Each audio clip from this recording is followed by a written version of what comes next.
আসসালামু আলাইকুম। আমি রান্না করছি পাবদা ফ্রাই। তো চলুন কিভাবে মচমচে করে পাবদা ফ্রাই করবেন সেটা করে ফেলি। প্রথমে মাছটা আমি ভালোভাবে ধুয়ে ওয়াশ করে নিয়েছি। অ্যাড করছি স্বাদ মতো লবণ এবং হলুদ, এবং অ্যাড করব শুকনো মরিচের গুঁড়ো। মাছটাকে ভালোভাবে মশলাগুলো মিক্সড করে নিচ্ছি। ভালোভাবে মশলাগুলো অ্যাড করার পরে আমি চুলায় চলে যাব। ফ্রাই প্যানটা উঠাই দিলাম।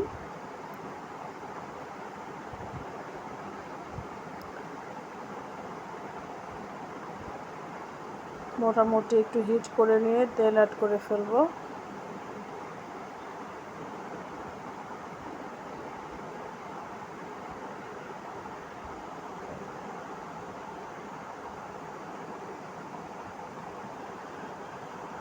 তেল দিয়ে দিলাম তাওয়াতে,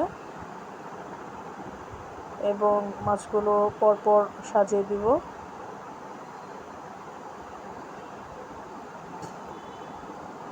গরম ভাতের সাথে ফিশ ফ্রাই কেনা খেতে পছন্দ করে, সবারই মনে হয় আমার মতো প্রিয়। আমি গরম ভাতের সাথে ফিশ ফ্রাইটা খুব পছন্দ করি। তো মূলত সেই জন্যই হঠাৎ করে করা। সাথে সাথে ফটোশ্যুটটাও করে ফেললাম।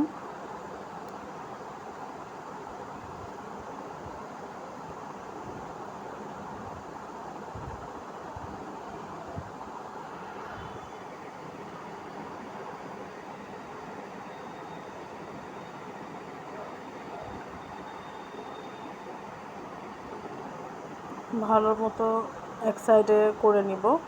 এক সাইডে ভালো মতো ফ্রাই হয়ে গেলেই আমি উল্টিয়ে দিব।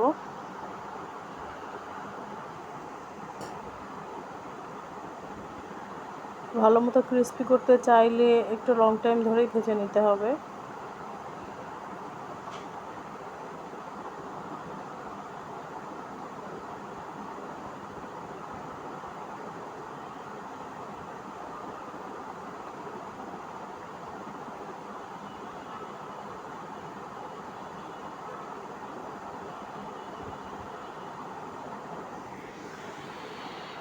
তো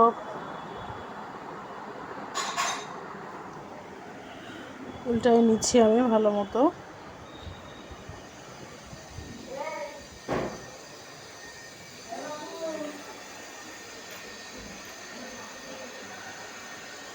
ভালোভাবে উল্টিয়ে নিব।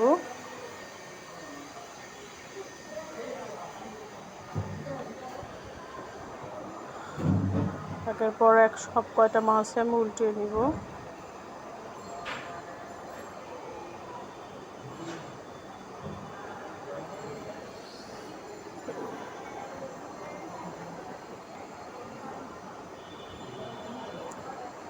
পাবদা মাছ ফ্রাই করাটা একটু রিস্ক, কারণ এতে প্রচুর পানি ছিটে যায়, হাত পড়ার সম্ভাবনা থাকে। একটু সাবধানে ফ্রাই করতে হবে। অলমোস্ট মাছটা শেষের দিকে ফ্রাই করা। চলুন ট্রেতে উঠায় নেওয়া যাক। দেখুন কি সুন্দর কালার হয়েছে। Thank you so much.